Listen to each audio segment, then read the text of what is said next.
My name's Lisa Pover and I work for an organisation called Steps to Freedom.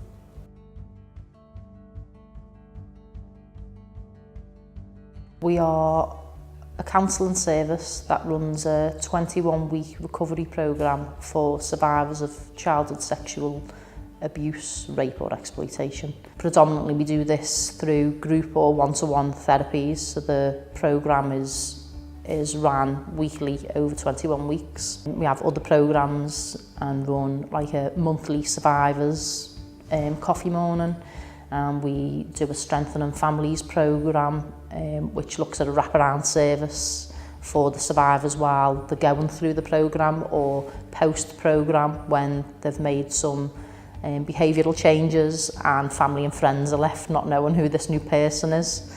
So we offer a wraparound service for that.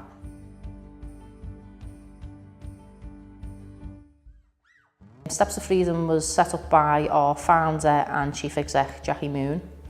Jackie worked in substance misuse services within Liverpool for a number of years, and she's a qualified counsellor herself, and she's also a survivor. So in 2006, Jackie decided that she was going to set up Steps to Freedom, and she started out with just a bunch of volunteers. So she kind of moved around Liverpool a little bit, wherever there was rooms cheap enough to run the programme from. And then in 2016, we were awarded Reaching Communities funding through Big Lottery. We have John Moore's Foundation, PH Holt, Steve Morgan Foundation, Lloyds Bank Foundation.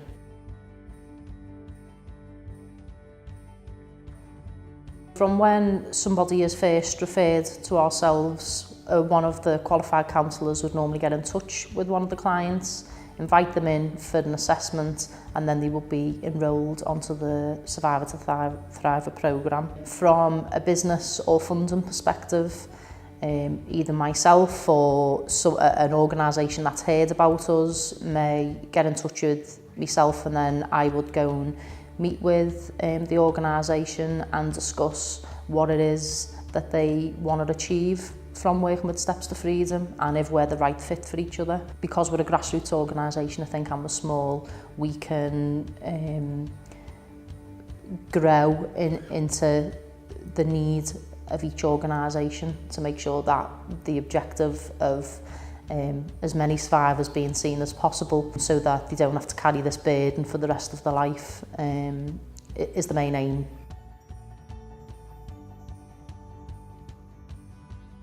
Well, it was started predominantly by a survivor to make sure that there's a recovery programme for survivors. So I think it's fair to say that majority of people that work for Steps to Freedom, whether that be voluntary or paid, are all survivors themselves or have all experienced some form of abuse during their lifetime. So we're a very grassroots organisation that's been built on need and necessity. So I think we all do what we do because we're all passionate that there isn't a victim of one of these traumas who gets through to life and has not had the opportunity to get rid of that trauma and move forward successfully in life without the burden of that or the weight of that. So I think that's predominantly probably why we all do it, of all levels, counsellor or not.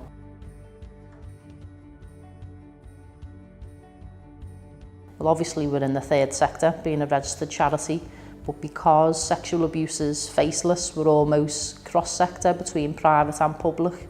So lots of our referrals come from the public sector, the crisis team, victim services, but also within the private sector, every employer has got an obligation and duty to their staff. And again, you know, sexual abuse is faceless. So you could have the chief exec, the cleaner, the butty maker in any organisation. It doesn't really make a difference. So we work with all sectors.